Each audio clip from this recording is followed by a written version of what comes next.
the pacing isn't just for you. It's actually the pacing is for all those that you're leading as well. Oh, yeah. And so you want to make sure that you're pacing in a way that's not just healthy for you, but that you're bringing everybody along with you. Hey friends, welcome to another episode of the Future is Here podcast, where we talk about leadership principles that help you lead this next generation. My name is Robert Aboides. I'm here with my man, Tommy Nixon. And today we're going to talk about something that I know is near and dear to a lot of our leaders' heart. Tommy, we're going to talk about how to avoid burnout. That's right. By using what we believe is one of the most underrated tools of leadership, the genius of pacing. That's right. Now, you and I, Tommy, we talk to a lot of Christian leaders who, if they're not already burned out when we talk to them, they're on their way. Yeah. They're on their way to burnout. Why do we keep running into this?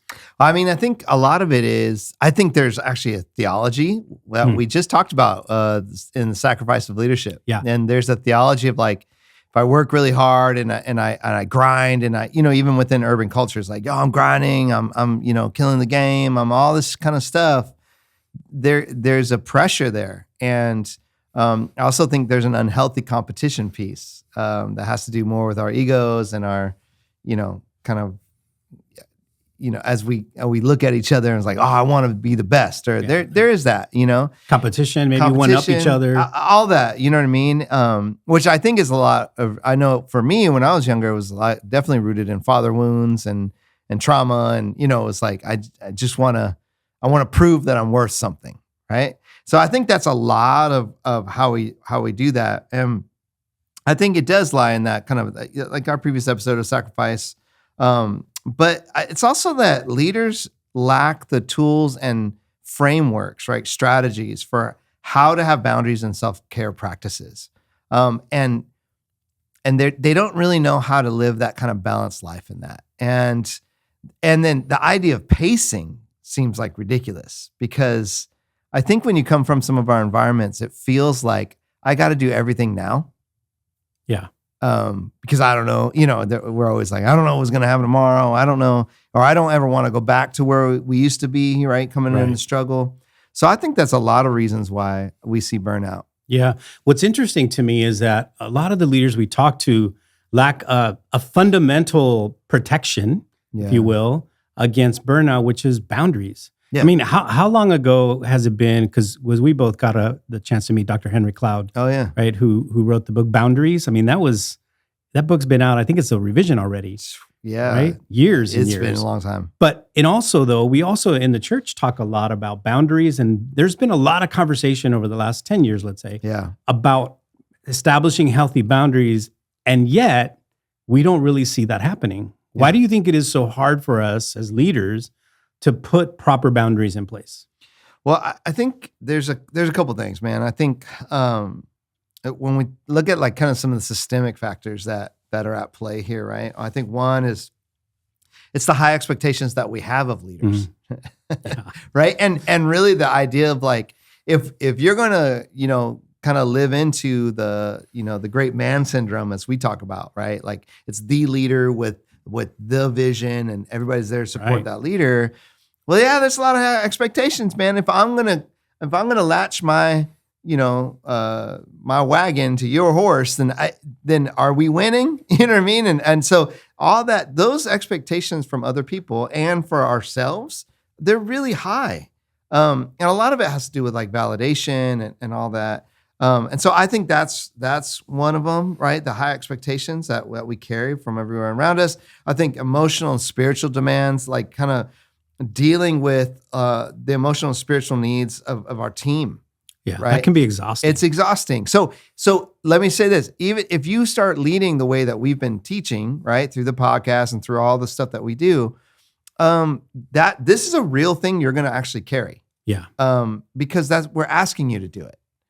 And we're saying, hey, this is actually really good to care for people. And yet there's another side of that where if you're carrying all that all the time, you can't survive like that. I think about you actually a lot where, Robert and his wife, Beth, they do a lot of marriage counseling and marriage work, right?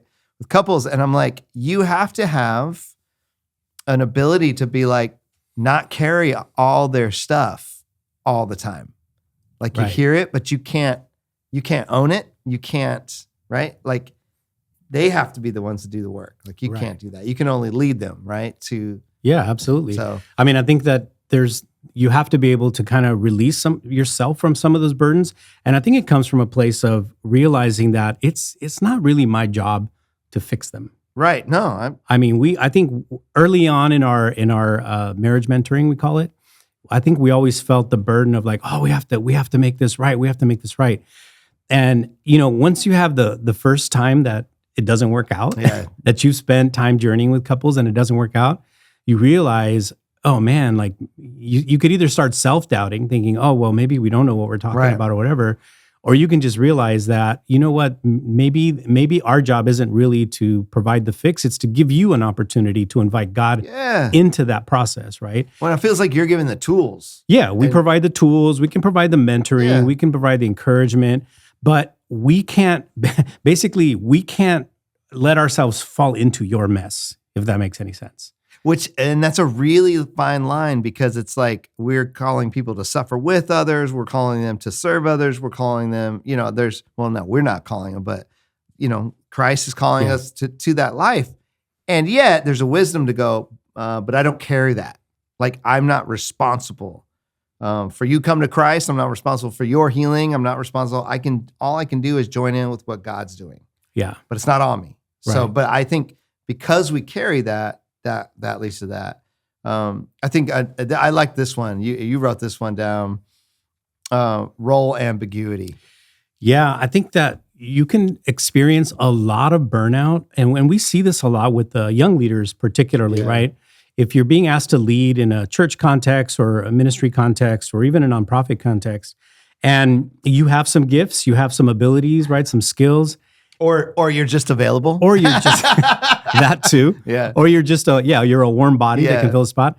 What we see a lot of times is you either have a really unclear role and you're doing a bunch of different things that don't necessarily go together, or you have multiple roles that you've been signed. It's clear what you've been told to do, but it's like 6 different things. We have a leader now that we've been talking to who has like 8 different roles in the church. Yeah, and they're like big roles. They're big roles. The accounting, the youth, the media, community center, the media. There's all this stuff. And the person is, the leader is super talented and that's really great. But that's just a road to disaster, right? Yeah. It's going to end up causing them to really experience burnout if they're not already there. And so we have to be really good as leaders. I think this is a responsibility on us as leaders as well, for other leaders that we're developing and that are part of our organization or staff, is that we are really clear about their role in the organization. Right? Job descriptions, friends. So yes, so that we are not creating the situation where somebody has this role ambiguity or multiple roles that they're really not, it's not their gifting necessarily, but we don't have anybody else to do it. That's on me. That's my responsibility as a leader, right? And I'm not saying it's not okay to do that in the short term, but it's not a final solution. It should not be a final solution. Absolutely. Just because the person is willing. Yeah, another one that we put on here was life demands, and that's just the reality of that is like, dude, just you go through different seasons, man. Like you're in a really sweet season right now, right? Where you empty nest, but you got grandkids, and you're like, really? I'm in a different season where I have 5 kids from 6 to 16. Like, it's just a different season, and so life demands, like, or you lose a parent, or you have a tragedy, or you have your first child, or you just got married, or you just, whatever it is, those things can just lead to burnout. And those are just things that happen. And we have to recognize that, right? We have to recognize when our life demands change, when we enter into these seasons where, life, our personal life specifically, right, is demanding more of me than my ministry life, or my ministry life is demanding more of me than my personal life. But these life demands can sneak up on us sometimes, right? And then we're kind of torn. Yeah. And usually what do we try to do? We try to carry them both, right? And that's when it gets really exhausting. The way I think about it is this, is like if you're running a race, right, and you're trying to keep a particular pace, if that terrain changes, you're not going to be able to maintain that pace. If you're running up a mountain, if you're running up a mountain, it's land. different than flat land. If you're running on rocky soil, it's different, right? If you're running on marsh where your feet are getting stuck, you're not going to keep the same pace. And yet we have this mentality where I got to keep the same pace. I got to run just as hard. Yeah, and then we beat ourselves down because we're, come on, like why isn't, and you're like, somebody from the outside is like, oh, because you're running on sand now. Like it's a little bit different, dude. It's a little different, yeah. So that's good. Another one we run into is our financial pressures, and those those are very real, right? We have leaders that we talk to. They're like, well, I got to provide for my family, so I'm getting paid to do this. I'm getting paid to do that. I'm getting paid to do that, right? All of these different things, and some of that, I get it. Again, it's maybe a season that you go through, but what we're talking about is not that you have these seasons where you might have to take on these side hustles or extra gigs or whatever. We're talking about not having that be the pace that you try to maintain for your whole life. Where the question is, are you actively trying to get out of that situation? Because that is not sustainable, right? To do all of that stuff. The other one is isolation. Isolation can lead to burnout. And that's an area where I know there's a lot of podcasts I listen to with about pastors who are feeling very, very isolated, right? They feel like I don't really have anybody that I can talk to about my challenges, leading a church or leading a nonprofit or an organization of some kind.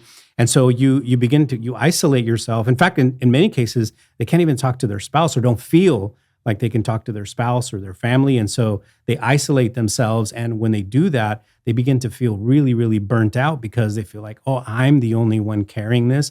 I'm the only one that knows what this feels like. And so it's important in that case to avoid burnout is, man, you got to find a tribe. You got to find some people that you trust, right? It's a community to journey with you. And to leaders, I would just say that sometimes you have a whole bunch of community around you, but you're actually still isolated.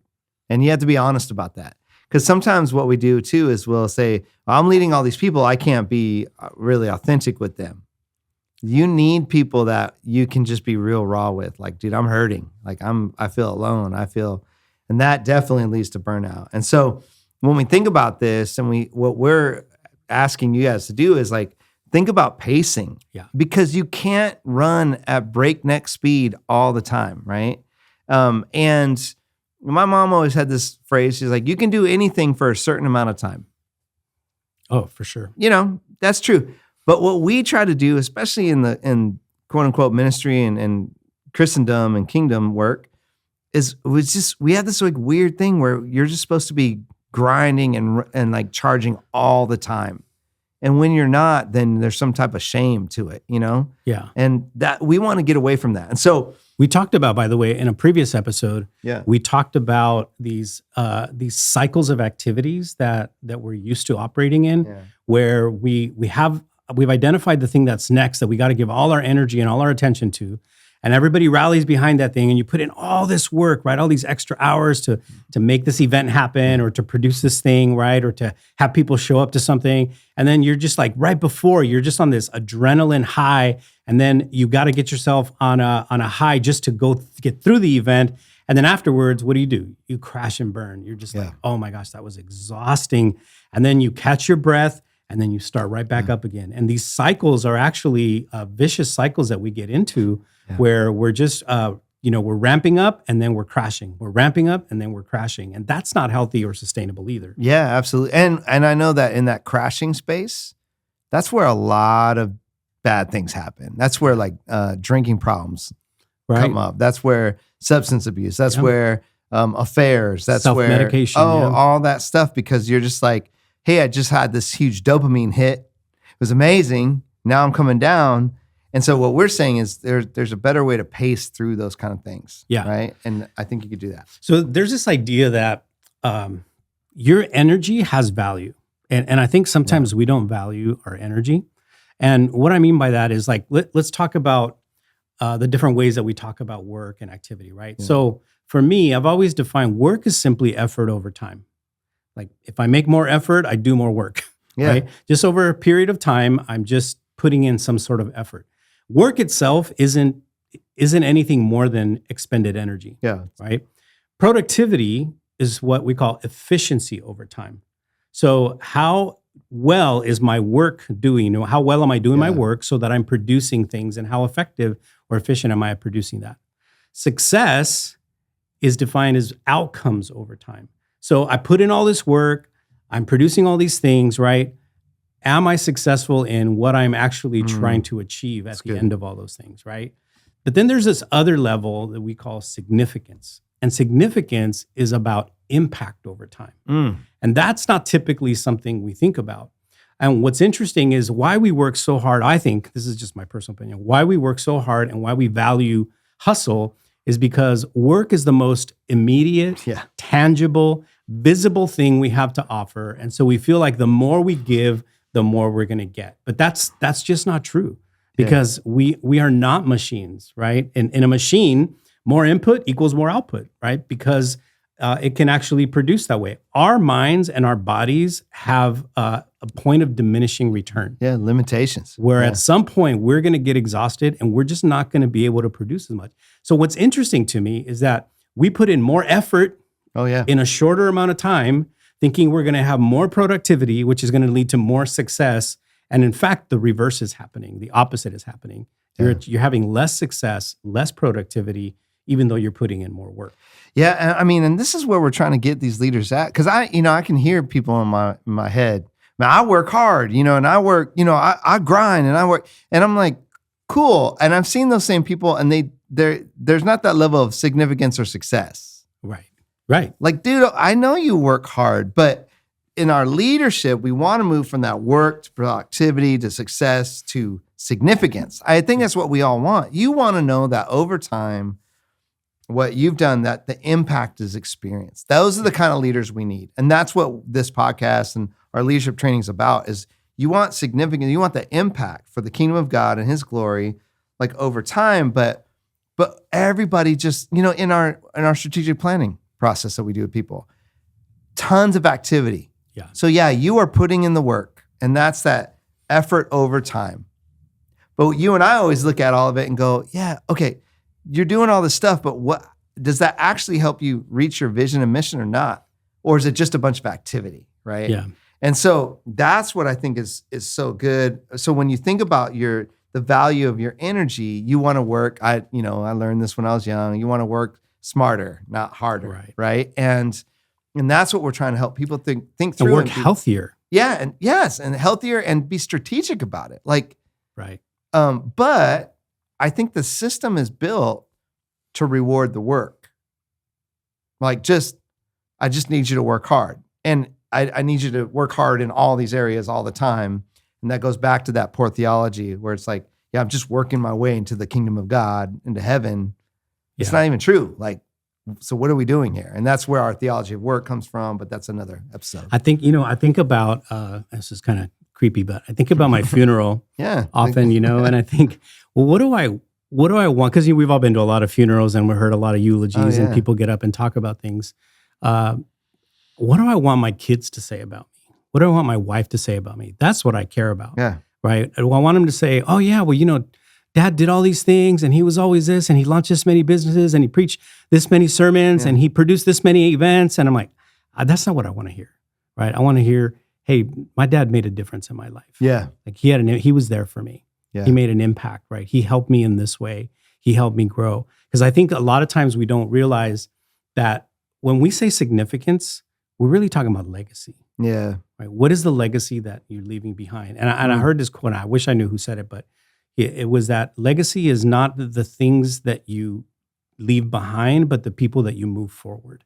Yeah, that's good. And so the minute I heard that, I thought, yes, that's what I want to dedicate my life to, is moving others forward, because that's where you achieve a life of significance, I believe. Yeah. And so when we talk about this idea of pacing, I want you who are listening to understand this. To avoid burnout, you're never going to do this so perfectly that you never experience burnout or get close to it. Oh, sure. And some of the reasons is why we shared that. You just have life things that happen. You have things that sneak up on you. You have different seasons that happen. You have, right? Sometimes you are in crisis and you just have to work really hard. But what we want you to get out of is that be stuck in that same place. And it feels like a lot of Christian leaders that we see are just stuck in that place like a hamster wheel, just like I'm going until you're just things die, you know? To use a race car analogy, they're stuck in the red line. Yeah, right? Yeah, they're redlining the engine the whole time, and that's not sustainable. Yeah, and all. even though it's weird because then a bunch of people that are following them are like applauding them for being in that red line, and then that leader's looking at everybody else going, "How come you're not redlining? Look how hard I redline." And there's that whole. It doesn't create some resentment sometimes for a leader. Bad. It creates, this idea that you just don't work as hard as me, and then now you're elevating yourself for all the wrong reasons, right?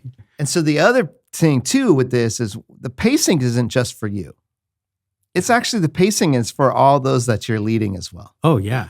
And so you want to make sure that you're pacing in a way that's not just healthy for you, but that you're bringing everybody along with you. Because the reality is we have different capacities. And a lot of times in the spaces I've been in, my capacity was greater than others in certain areas. And if I just held them to that same area while their gifting is in a different space, then all I'm doing is I'm fine, but I'm burning everybody else out. And we see that a lot as well. So pacing isn't just for you to avoid burnout. It's to do that for all your people as well. And then that actually helps you do the type of leadership we're talking about, get to your vision and mission in a healthy way while everybody's becoming who they are created to be while in that vehicle, right? Yeah. So as you're moving forward, so that's actually a really important part of it. And so we're not saying though too, Tommy, what we're not saying, because I think when people hear like, oh, you need to pace better, they hear, oh, you want me to slow down? No. I'm like, we're not saying, maybe, but maybe not. Maybe it's not about slowing down. Maybe it's just about doing different things. Yeah. Right? Maybe your pacing is not just about whether you're going fast or slow. It's about, are you able to maintain a pace that is sustainable for a long period of time? Yeah. That's really the issue. And with one that's like what's healthy, that's it's growing your capacity and growing your impact when we talk about, right? Growing yourself, growing others. That's it. And that's that significance over time. And that's what we want to see. And so part of it, Robert, is like so let's give our listeners some like how to pace well. What are some strategies for pacing? Well, let's talk about two different aspects of it, right? There's a personal pacing because I think both you and I practice this, right? On a personal level, we want to understand how can I, as a leader, just how can I pace well for my own health, right? So I think one of the things on a personal level is establishing healthy spiritual rhythms. Yeah. We have a whole class on this that we teach as part of our certification program, but that is really important. We have to maintain these healthy spiritual rhythms because we need to operate not as I mentioned in a previous episode, right? Not with a pre-resurrection faith, but with a post-resurrection faith. Our post-resurrection faith says that we are led by the Spirit of God.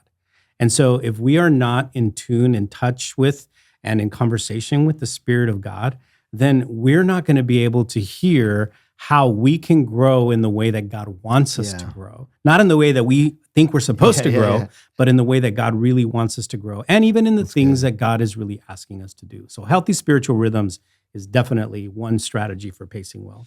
Yeah, and I think that one's actually really huge. And we talk about that, the daily, weekly, monthly, quarterly, yearly kind of rhythms with God and what does that look like? Another way for us to think about this is if you think of yourself, and if you are an athlete or you think of yourself like an athlete, athletes think about, hey, I got my training, I got game day, I got recovery, they think about it in rhythms so that they maintain healthy. So when they have to be on stage, when they have to like perform. And for some reason in the kingdom, we're always like, I got to perform all the time. And I'm like, that no one does that. Yeah. You have to have recovery. You have to have these rhythms that you do. So that's one way to think about it as well. And so when you really ensure and then maintain like a margin in your life, and this is hard for people. It's like, it is. You have to be able to say, oh, I can't do that, or I need that time to sleep, or I can't do back-to-back things, or I can't, like, you have to create margin. I struggle with this because I remember my wife just going, man, when you rest, you really do rest. Like, and I read between the lines. I was like, I hear what you're saying. You're calling me lazy? Yeah, a little bit. But what was happening is there's sometimes when I need to do nothing until I feel like doing something. And it's one of those things where it's the way I'm made. I like to charge, but then I'm also just like, okay, I know I don't have anything these nights. I don't have anything that Saturday. So we create times in our life, and we do this as a family as well, where there's nothing. Yeah. And which is really hard for people like us, because it's like, I'm wasting time. I got to do things for the Lord. I'm like, yeah, he's the one that set up a whole Sabbath where you do nothing. Like Right. this is part of the rhythm, right? So that one's actually really we had important. this conversation actually in my life group recently, because we've been studying the book of Hebrews, and in the first 4 chapters, there's a lot of talk about rest, right? About entering God's rest and resting in Christ and all this stuff. And I asked him a simple question. I said, hey, how do you rest? Like what is it that you do to rest, right? Besides sleep, obviously, although some people sleep and don't get rest. Let's just be fair. Absolutely. But what was really interesting was to hear all of their responses, right? And so you start thinking about activities that you do that bring rest. And so what I was doing is I was trying to listen for, well, what's the deeper thing really that's happening as you're describing what you do to rest? What is actually happening? And what was really cool is I feel like in that moment with the Holy Spirit was kind of helping us see what actually was happening. In one case, the person rested by really disconnecting. Yeah. That was the only way they could rest, is they had to disconnect from everything and then they could rest. Another person basically was describing submission.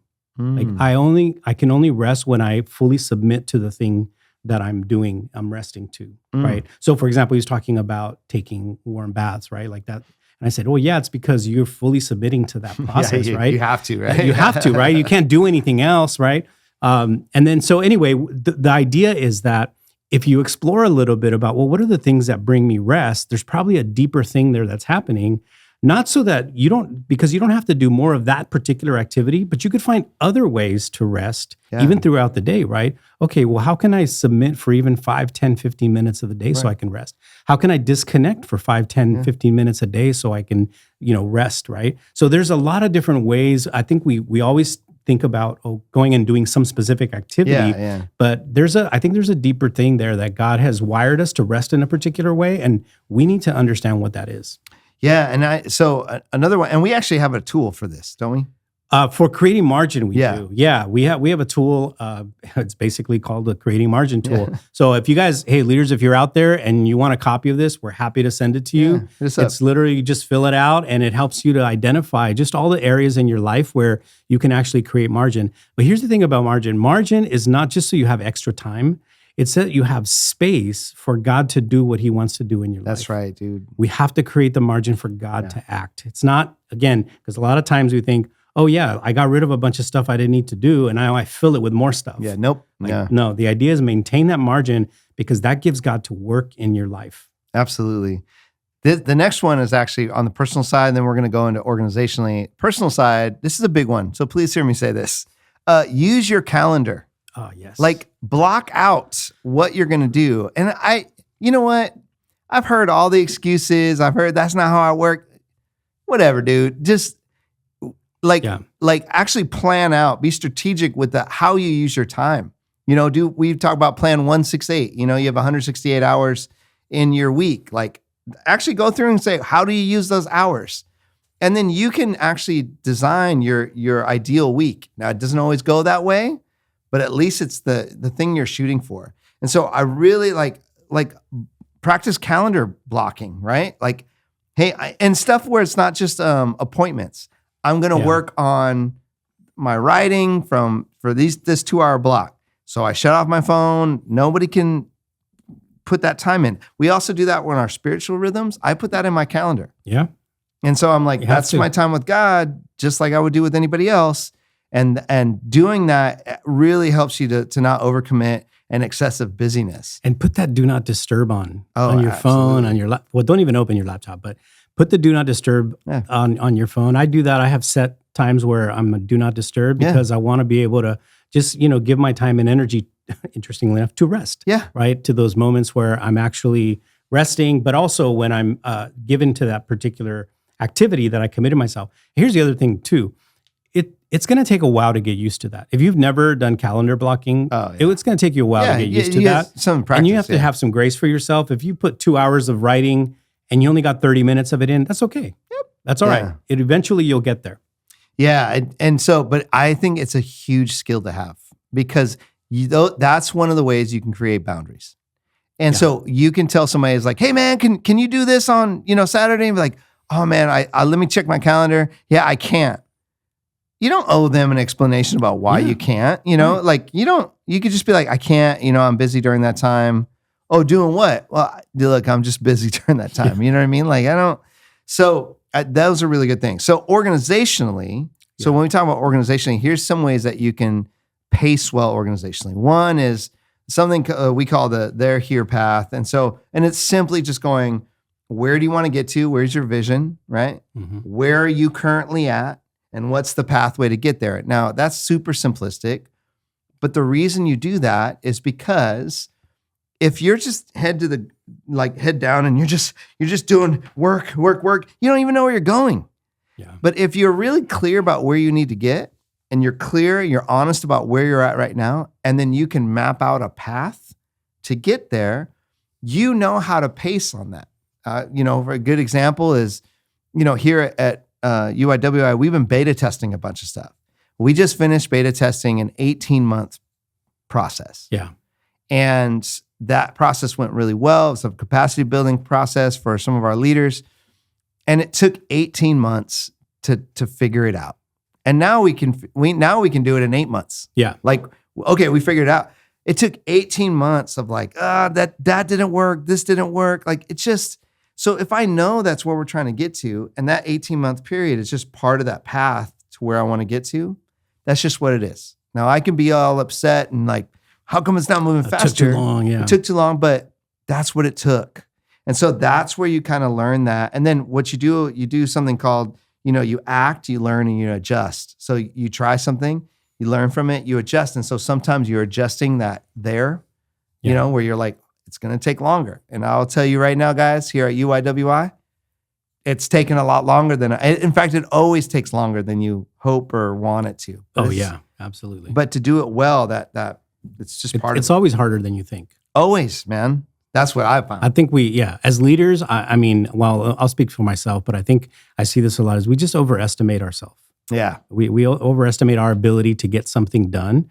And we just, again, because of a lot of things that we've talked about, right? External pressures or whatever, expectations, financial pressures, all those things, but we overestimate how much we actually get accomplished because we're not understanding, again, going back to the value of our energy and what it means to pace well and to actually become productive on our way to significance. Yeah.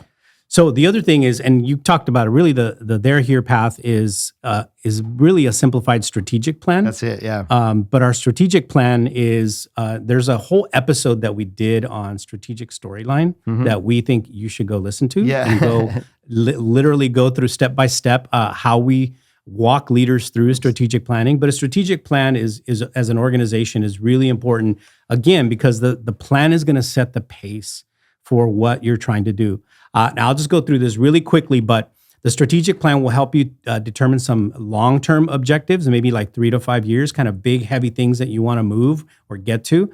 Then you want to establish and monitor metrics around those objectives. And then you take those objectives and you establish annual goals that help move you toward those long-term objectives. And then once you have those annual goals, you set up the initiatives that help you meet those annual goals. And then you measure and report on the performance of those goals and initiatives. And then you basically just rinse and repeat. And so every year you're really clear about what am I getting done this year on my way toward my 3 to 5 year plan, so that everybody, not just so that you're clear, but so that the whole organization is clear on what we're trying to accomplish this year. Yeah, that's it, man. And when you're working with your leaders in this, you can really just kind of ask them, hey, when do you think you can get this done? And then they'll tell you something and you go, is that realistic? Yeah. Right. And so, and you go into SMART goals and those, and if you don't know what the SMART goals are, just look it up and you can see it all. It's a great way to look at how do you actually create some of those objectives. But, because most people are going to be like, depending on their relationship with you and the trust that's built, they're going to try to be like, oh, what do they want? What do they want to hear? But I'm always just like, just be honest. And if they go, I think it'll take 6 months. And I go, well, is there something on your plate that if it was off your plate, you could do it sooner? Or is that the soon? Because what I'm doing too is I'm helping them prioritize all the things they have to do. And if they're doing something that's not as important, can we take that off their plate so that they can accomplish it? But it's that kind of pacing understanding. And then this also helps in the management for them. If you're helping them become who they're created to be and you want them to grow in capacity, this is a great way to actually, in a real life, real time kind of sense, help them grow in that. And again, remember, it's about them. So it's like, okay, it's people over projects, but the project's what helps them grow and understand. And then you can look, you say, hey, we acted. What did we learn from it? How do we adjust? And so that's what that really looks like.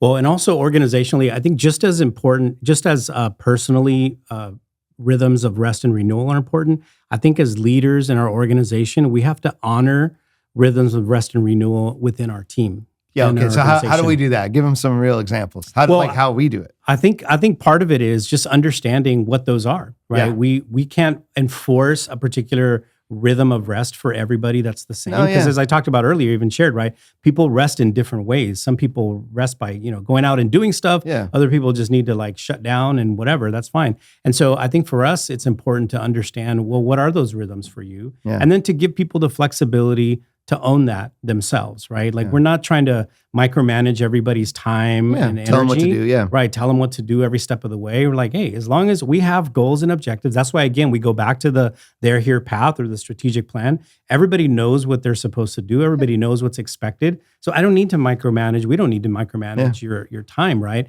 But we do want to enforce these times of rest and renewal. Like, hey, you got to make sure that you're pacing well. You got to make sure you're healthy, because if everybody in the organization is healthy, the organization itself is healthy. Oh, absolutely. So I think one of the ways that we reinforce that is like you don't get honored here. We don't honor the fact if you're emailing us while you're on your vacation. Oh yeah. Like we'll actually like write you back and go, what are you doing? Like we know you're out. That was an email to this group of people. We just want to make sure you knew about it when you got back. Like, right. No, and so when I'm on vacation, I mean, it has to be like an extreme emergency. Yeah. Like, hey, like someone died, the building burned down. But other than that, no one's bothering me. Right. You know what I mean? And I don't do that to them. And I'm not calling people at night. Weekends, we're not like, we respect it. Here's something else that I hear, and we as an organization, we try to be really good about this, but people will say, oh, hey, they'll call in sick, right? Oh, I'm not feeling well, but I'm still available if you need me. And I'm like, oh gosh, no, just be sick. Just be sick, rest. Like you have to recover, right? But I know that there are a lot of organizations where like, oh, okay, cool. Well, can you get this done? And I'm like, they're sick. I know. Yeah. And so, but that's also the area of trust where people are like, well, I don't know if they really are sick. Those are just conversations. That's culture building. Yeah. There's policies but we honor the fact, like, go rest. Like I just, actually one of our team members, told me in the kitchen, said, hey, I just want to let you know, I am going to take out vacation on your advice. And they told me about where they're going to go and stuff. I'm like, that's awesome. Yeah. Go do that. Because I just got back from vacation. It was amazing. So that's how we kind of honor that. And it's really good, man. Yeah. And that goes hand in hand with an organization building this or cultivating a culture of support and accountability, right? Yeah. I mean, you talked about, we don't trust people. Maybe they're not really sick or whatever. You know what? Unless there's a pattern of it, there's no reason not to trust people. Sure. Why would you not trust them, right? Now, once it becomes a pattern, then you can have those conversations. Yep. That's part of leadership, right? But we have to cultivate this culture of support and accountability within the organization that's going to help us pace well. Yeah. So on the accountability side is both, hey, are you getting the work done? And are you resting, right? It's not like this false idea of like, oh yeah, I want you to rest, but can you get the work done? It's not that. It's like, hey, we know that you have these things that you're responsible for. So hey, cool. Are you good? Are you able to get those things done? Yeah. And hey, by the way, I notice you're not feeling well, or you seem a little like, oh, I just I need some rest. Yeah, go take that rest. You know what I mean? As long as ultimately, and I've said this to my team before. I've said, hey, you seem a little overwhelmed. Like, what can I do? Yes. What can I do to help? Exactly. You know what I mean? I don't want you to have to carry all this stuff yourself. Yeah. Where can I help? How can I jump in? Are there some things that you're doing that maybe I can do that I can take off your plate? Because again, not that I'm doing that on a regular basis, but in particular seasons, if I see part of my team really busy or getting stressed out, like I want to help alleviate that because I know that's not healthy and it's not going to be sustainable, right? Yeah. So you jump in as a leader and you're like, hey, how can I help you? You know? Yeah, no, that's it. I mean, and we had that, there are crises that hit, Oh, right? absolutely. We all went through it with the pandemic. And when the pandemic hit, I remember I got all the team together. I said, hey, we're going to have to hit this head on. This is going to be hard. And then remember, we really turned on the digital. I mean, we were doing stuff every week, and we really showed up for our leaders because we knew it was important. If we were still at that pace, that would have killed us. We'd be dead. Yeah. So, but eventually we did it until we thought the crisis was started to slow down, and then we changed our rhythm. So we get it. There are times when you just got to step up. You got to step up for people and do that. Our point is you got to think about the pace that you're running. Sometimes you do need to sprint.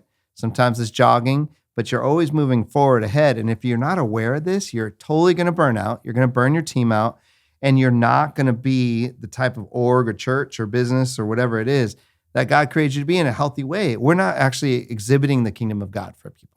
And that's why this is so important, man. So we hope for you guys out there, we hope that you would take this pacing idea really seriously. You'd think through it. You're like, okay, how are we pacing? Ask your team. Hey, how Does are this we feel pacing? sustainable? Is it sustainable? Because here's the other thing I'll say, the last thing. Especially if you do fundraising. Resource partners are looking at you and they're like, I don't think that's sustainable. Yeah. And we can tell from the outside. Now, internally, you feel like, wow, we're getting all this stuff done. But people can tell if they're sophisticated. They could tell if you're just doing a bunch of activity or are you moving towards that impact over time, right?